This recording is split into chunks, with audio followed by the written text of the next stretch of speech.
Bien, je vous suggère, par respect pour ceux qui sont à l'heure, de commencer sans plus tarder. Et je voudrais d'abord vous remercier. Bonjour à tous et à toutes. Vous remercier de vous être rendus si nombreux à l'invitation de l'ESA pour ces nouveaux rendez-vous de l'agriculture connectée. L'année dernière, nous recevions à notre leçon inaugurale M. Éric Sadin, philosophe, et en quelque sorte lanceur d'alerte sur les risques d'une société numérique et algorithmique. Cette année, nous avions l'honneur d'accueillir M. Gérard Berry, professeur à la chaire Algorithmes, Machines et Langage du Collège de France, qui nous a éclairé sur pourquoi et comment l'informatique pourrait aider l'agriculture, en regrettant au passage que les problèmes de sécurité et de sûreté ne soient pas davantage pris au sérieux. La finalité de ces échanges est de nous faire prendre un peu de distance par rapport à l'exercice de quotidien, mais aussi par rapport à un mouvement tellurique qui secoue l'agriculture sous nos yeux, comme quasiment tous les secteurs de l'activité humaine. Il s'agit de la production massive, constante, automatique de données sur nous-mêmes et notre environnement, et la possibilité de traiter ces données tout aussi massivement, automatiquement et quasi instantanément pour nous aider sur les décisions à prendre et parfois pour prendre les décisions à notre place. C'est déjà le cas en médecine, c'est le cas en droit, c'est le cas en gestion de réseau, et bien entendu, ça va être le cas en agriculture. Des agriculteurs connectés, il n'y a rien là de nouveau. En 2010, plus de 70% des agriculteurs étaient connectés à Internet chez eux, contre 64% dans la moyenne des ménages français. L'agriculture et les filières associées sont des secteurs d'activité qui reviennent sur le devant de la scène. Certes, pas toujours pour de bonnes nouvelles, mais toujours comme des enjeux majeurs. La compétitivité de l'agriculture française dans un monde très global, l'alimentation en quantité et en qualité de 10 milliards de personnes en 2050, les énergies renouvelables d'origine organique et bien entendu l'environnement sont autant de thèmes qui contribuent à cette nouvelle visibilité. Dans sa stratégie, l'ESA embrasse avec détermination l'idée que plusieurs types d'agriculture peuvent et doivent coexister. Elle se justifie par des demandes diverses de la part des consommateurs et d'aspirations et de choix divers de la part des producteurs. Le numérique a le potentiel de bouleverser toutes ces agricultures, y compris l'agriculture biologique, très dépendante d'une main-d'œuvre de moins en moins disponible. Le potentiel de développement apporté par ces technologies et leur usage raisonné est à la hauteur des défis que doit relever l'agriculture et les filières agroalimentaires et non alimentaires mondiales. C'est particulièrement pertinent sur le continent africain qui possède 60% des terres non cultivées terrestres et bientôt un tiers de la population. Ces rendez-vous de l'agriculture connectée auxquels nous participons ensemble aujourd'hui traduisent l'importance pour l'ESA de mettre ces formations en perspective en abordant les grandes questions non seulement sous un angle technique, mais aussi sous un angle sociologique, socio-économique. La technique est au service de l'homme, et l'homme ne doit pas être asservi par celle-ci, mais bien faire ses choix en connaissance de cause. Le maintien de la compétence et de l'autonomie de décision des acteurs, présents et futurs, des filières, sont donc nos vrais enjeux. Cela veut dire aussi pour nous adapter nos formations pour créer de nouvelles compétences. À ce sujet, je voudrais dire que l'environnement d'Angers est un cluster de compétences et de formations très pertinent pour nous. Avec la Cité des objets connectés, avec VGPolis, pôle de compétitivité à vocation mondiale sur le végétal, avec ses universités, ses nombreuses écoles d'ingénieurs et de management, Angers offre de réelles opportunités de formation transdisciplinaire comme celle que nous développons actuellement avec nos collègues de l'ESEO. Avec vous, la volonté de l'ESA aujourd'hui est donc de stimuler par des débats, des réflexions sur l'agriculture numérique, éclairer les enjeux qui en résultent et illustrer tout cela de façon concrète par des témoignages et des entreprises significatives. Nous sommes en cela soutenus par plusieurs partenaires que je souhaite remercier ici.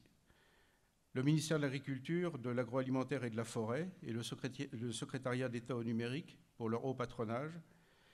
Pour leur contribution au financement de cet événement, la région Pays de la Loire, le conseil départemental de Maine-et-Loire, Angers-Loire Métropole et Angers-Loire Développement, et pour leur soutien et leur contribution à la réalisation de cette journée, VGPolis, le Crédit Agricole de l'Anjou et du Maine, le CIVAL, le Village by CA de Normandie, la France Agricole, l'Ouest France, Angers French Tech, Angers Connectez-vous et d'autres.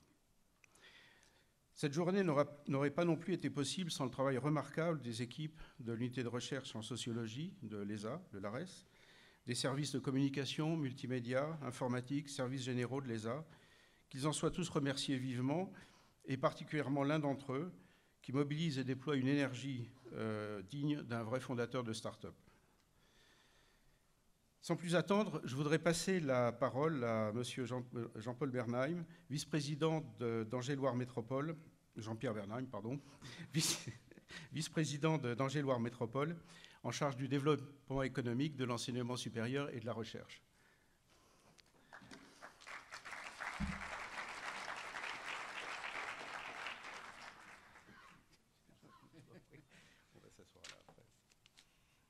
Bien, mesdames, messieurs, bonjour à toutes, bonjour à tous. C'est bien sûr au nom de Christophe Béchu, maire et président d'Angers-Loire Métropole, que je vous accueille ce matin. Il sera d'ailleurs là en début d'après-midi et participera à la première table ronde de l'après-midi. Donc je ne vais pas rentrer dans le fond du sujet, je le laisse évidemment faire les commentaires qui s'imposeront au cours de cette table ronde. Ceci étant, ce qui me paraît significatif, important, c'est de bien placer ESA Connect, dans ce croisement des thématiques que nous voulons réaliser sur le territoire angevin. Nous considérons qu'il y a 3 thématiques qui sont les thématiques sur lesquelles Angers peut se construire dans le futur. Les 3 thématiques, c'est évidemment l'agriculture spécialisée, dans lequel 3 écoles seront bientôt présentes sur ce territoire, les chercheurs du campus du végétal, et puis l'animation qui est faite soit avec Végépolis, dont je salue le président, et puis aussi l'Université d'Angers qui anime le RFI végétal. La deuxième thématique, c'est celle de la santé, qui n'est pas évidemment dans la thématique d'aujourd'hui.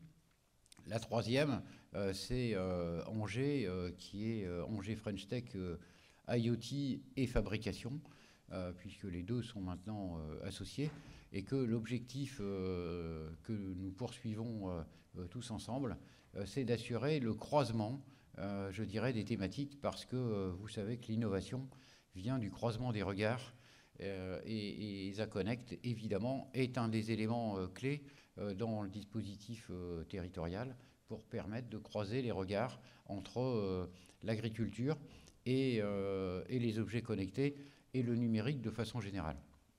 Dans ce cadre-là, s'interroger sur en quoi, le numérique va modifier la mission du chef d'exploitation agricole, c'est évidemment tout à fait naturel, et que en plus des établissements que vous avez cités, Monsieur Vincent, on peut aussi rappeler qu'au sein de l'Université catholique, on a la capacité de travailler sur les comportements, les usages, et que de croiser, les aspects techniques, technologiques et, le comportement des acteurs est un élément essentiel pour notre territoire. Donc,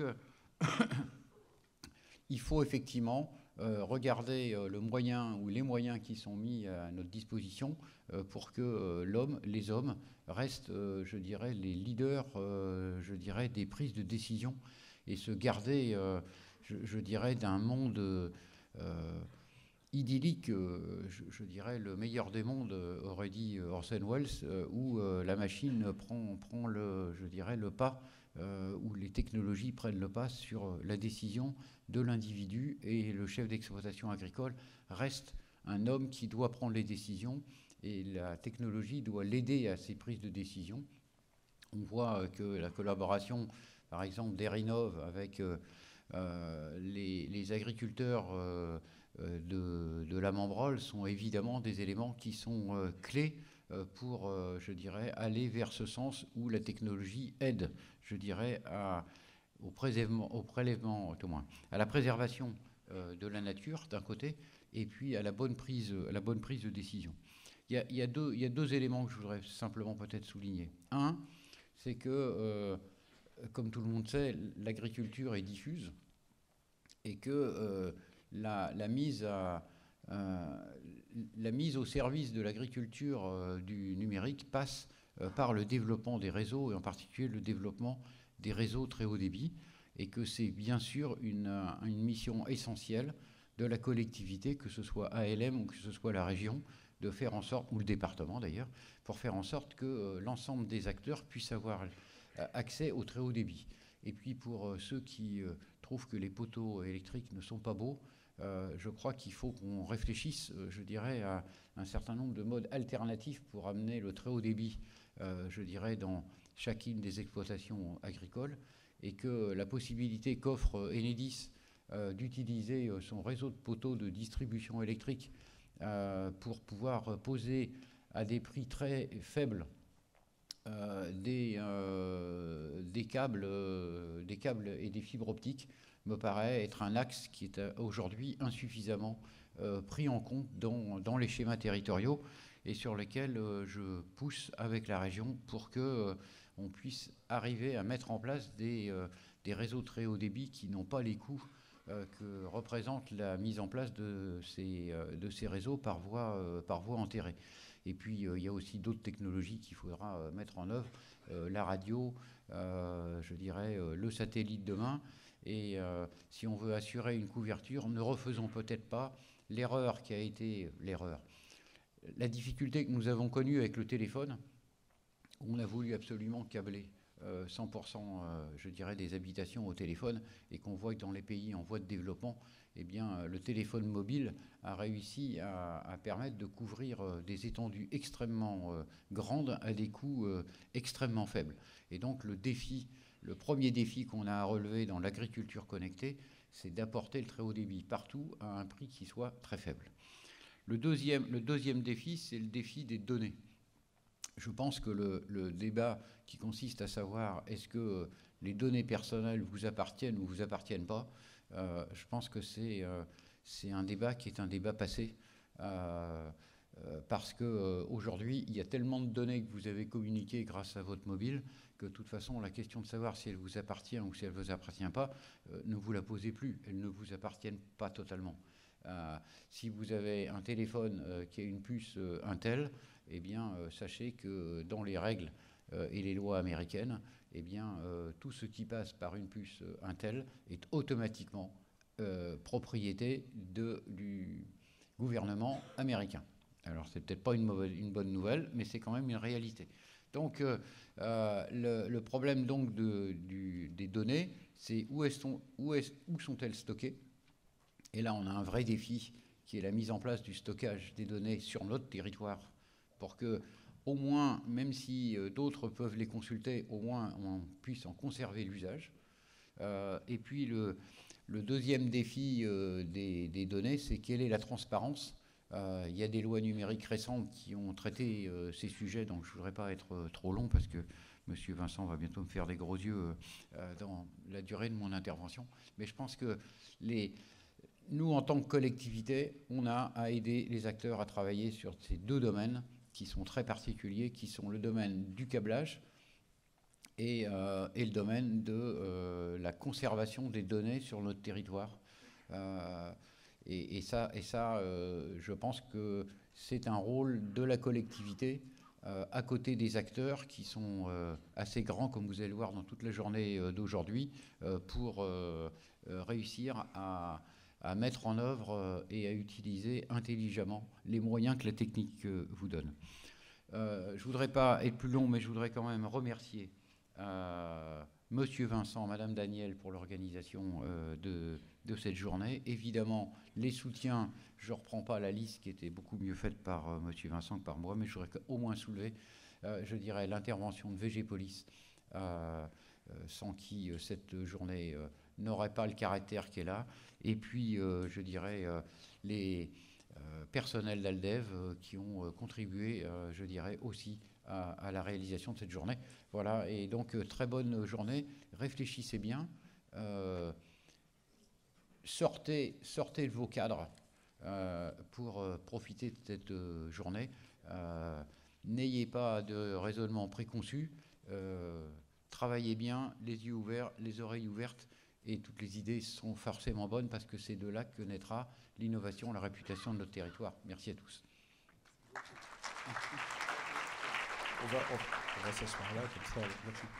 Très bien. Bon, écoutez, c'est une excellente entrée en matière et ça permet aussi d'introduire Monsieur Cesbron, donc président de VG-Police, un partenaire incontournable de cette manifestation. Bonjour à tous. VG-Police est ravi de renouveler le partenariat avec l'ESA pour cette deuxième édition. L'ESA est un de nos membres de la recherche et de la formation très actifs dans notre réseau. Et nous sommes heureux que l'ESA se soit approprié cette thématique très importante. Comme vous le savez, notre mission principale est d'accompagner les projets innovants, environ une quarantaine par an, dans le but de créer et de produire des végétaux respectueux de l'environnement, de la santé et de la biodiversité. Un de nos axes d'innovation concerne les nouvelles technologies pour les systèmes de production. De ce fait, l'électronique et le numérique sont des secteurs apporteurs de solutions innovantes pour les acteurs du végétal. Depuis 3 ans, de nombreux projets collaboratifs accompagnés par notre pôle VG-Police, intègrent ces nouvelles technologies au service de l'agriculture de précision et mobilisent différentes compétences. Je citerai l'équipement, le machinisme, mais aussi la robotique, le numérique, la modélisation, les capteurs, l'imagerie, l'utilisation des données. Jean-Pierre Bernheim en parlait. Pour favoriser l'émergence de nouveaux projets et permettre aux entreprises de mieux cerner le potentiel de ce secteur, plusieurs fois par an, notre pôle organise et propose à ses membres diverses animations sur ce thème. Et même, cette année 2016, nous avons organisé un concours pour favoriser le développement des jeunes entreprises du numérique qui offrent des solutions innovantes dans le domaine du végétal. Ce concours vient de se clore le 24 novembre. On a reçu 27 candidatures, donc un très joli succès. Et nous pourrons révéler les lauréats le 10 janvier prochain à la Maison du Végétal. Ils seront exposés au CIVAL. C'est donc tout naturellement que nous avons renouvelé notre partenariat avec l'ESA pour nous associer à cette deuxième édition de ESA Connect. Nous souhaitons, au travers de ce partenariat, apporter notre expertise technique du sujet dans les filières du végétal et permettre à nos entreprises d'avoir une compréhension du sujet de façon globale, c'est-à-dire pas seulement technique, mais aussi sociologique, parce que la révolution du numérique ne se fera qu'avec les producteurs. Jean-Pierre soulignait tout à l'heure l'importance de l'homme devant les machines. En effet, l'innovation ne doit pas se faire pour elle-même, j'allais dire pour le plaisir, mais pour répondre à de réels besoins en tenant compte des futurs utilisateurs. L'événement ESA Connect remplit à sa manière ce rôle d'observation et de compréhension de l'utilisateur qui est au cœur de ces évolutions numériques. Cette année, l'atelier technique que nous proposons est un prolongement de la table ronde. Le numérique offre de nouvelles possibilités pour créer de l'interaction entre les différents acteurs. 3 entreprises vont venir témoigner des concepts numériques innovants qu'elles ont conçus pour favoriser les interactions entre les producteurs et les consommateurs ou encore entre les prescripteurs et les consommateurs. Les intervenants présenteront le chemin qu'ils ont parcouru depuis l'idée du concept jusqu'à sa concrétisation avec une démonstration de leur concept. Je vous souhaite donc une bonne journée d'échange, de découverte, de réseautage et de business. Merci beaucoup. Bon, merci. Et voilà, maintenant je vais passer